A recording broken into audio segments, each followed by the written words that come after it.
Hi everyone. Today we will discuss about the loop diuretics. Loop diuretics are also very commonly asked in exam. So let us discuss about the mechanism of action, therapeutic uses, side effects and drug-drug interactions of loop diuretics in today's class.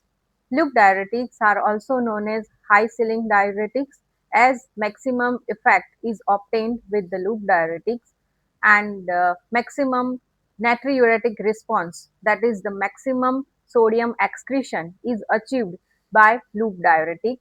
So in loop diuretic, furosemide is the prototype drug. Other drugs are bumetanide, torsemide and ethacrinic acid.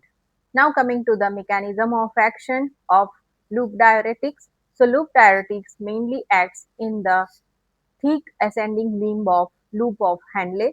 As it acts on the loop of Henle, these are known as loop diuretics. Now loop diuretics acts by inhibiting the sodium potassium chloride co-transporter in the thick ascending limb of loop of Henle. This ultimately results in decrease in the sodium, potassium and chloride reabsorption. Ultimately, this will result in increased water excretion along with the loss of all these ions. As there is a loss of medullary gradient, this will ultimately result in powerful diuresis. So this was about the mechanism of action of loop diuretics. Now coming to the pharmacological effects of the loop diuretics. When we give IV furosemide in emergency situations, it will ultimately result in increased systemic venous capacitance. This ultimately results in decreased left ventricular filling pressure even before the salutatic response becomes apparent. This action appears to be mediated by the prostaglandin and this ultimately results in quick relief of the left ventricular failure cases and in the pulmonary edema cases. Loop diuretics also causes increase in the excretion of the calcium, magnesium and ammonia, and it increases the electrostatic driving force in the cortical collecting duct that will ultimately result in increase in the potassium and H plus excretion. In the previous video, we have seen that thiazide diuretics causes hypercalcemia, whereas the loop diuretic, they lose the calcium. Loop diuretic causes hypocalcemia. So there is a difference in action of thiazide diuretics and loop diuretics that you have to remember. Now coming to the pharmacokinetic properties of the furosemide. So furosemide is rapidly absorbed orally and bioavailability is about 60%. In emergency cases, you have to give by IV route and it will have a rapid onset of the action, and these drugs are extensively bound to the plasma proteins.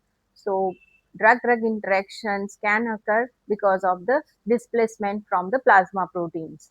Now coming to the therapeutic uses of the loop diuretics. Loop diuretics are used in the treatment of the acute pulmonary edema. As it is an emergency condition, we have to use by IV route and it will have venodilator action that will produce diuresis, decrease the blood volume and also decreases the venous return, which provides relief in case of the acute pulmonary edema. It is also useful in the chronic renal failure and in the nephrotic syndrome, resistant hypertension, hypertension in which there is a renal insufficiency, and also in case of the heart failure patients. Loop diuretics are also useful in the patients who are having a symptomatic hypercalcemia as it enhances the calcium excretion in the urine. So this was about the therapeutic uses of the loop diuretics or the furosemide. Now coming to the side effects of the loop diuretics. Loop diuretics causes hypokalemia, then it enhances the excretion of the calcium, so it causes hypocalcemia. It causes loss of magnesium ions and it also results in chronic dilutional hyponatremia, as this is the diuretic which causes maximum excretion of the sodium. So on long term use it can result in dilutional hyponatremia, metabolic alkalosis, hyperuricemia, and because of this it can precipitate gout attacks in the patients who are having the raised level of the uric acid. and it can also result in ototoxicity. So this was about the side effects of the furosemide. Now coming to the drug-drug interactions, as furosemide is highly bound to the plasma protein, it can result in displacement of the plasma protein binding of the warfarin, and it can result in toxicity of the warfarin. So dose adjustment is required.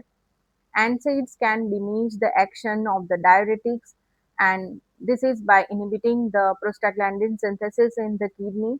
Furosemide, if they are given with the aminoglycoside, both of these drugs can enhance the ototoxicity. So these drugs should not be given together. So to summarize about the furosemide, these are the most potent, most efficacious drug, and which is known as high ceiling diuretics. So these drugs achieve the maximum sodium excretion among all the groups of the diuretics.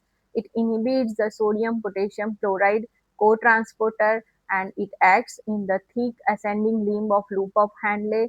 As it acts on the loop of Henle, these are known as the loop diuretics, and these are the drug of choice for the acute pulmonary edema, and it can cause hypokalemia, hypocalcemia, and metabolic alkalosis as a side effects. So this was about the loop diuretics.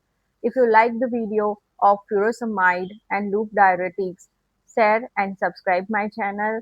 In the next video, we will talk about the potassium sparing diuretics. Thank you.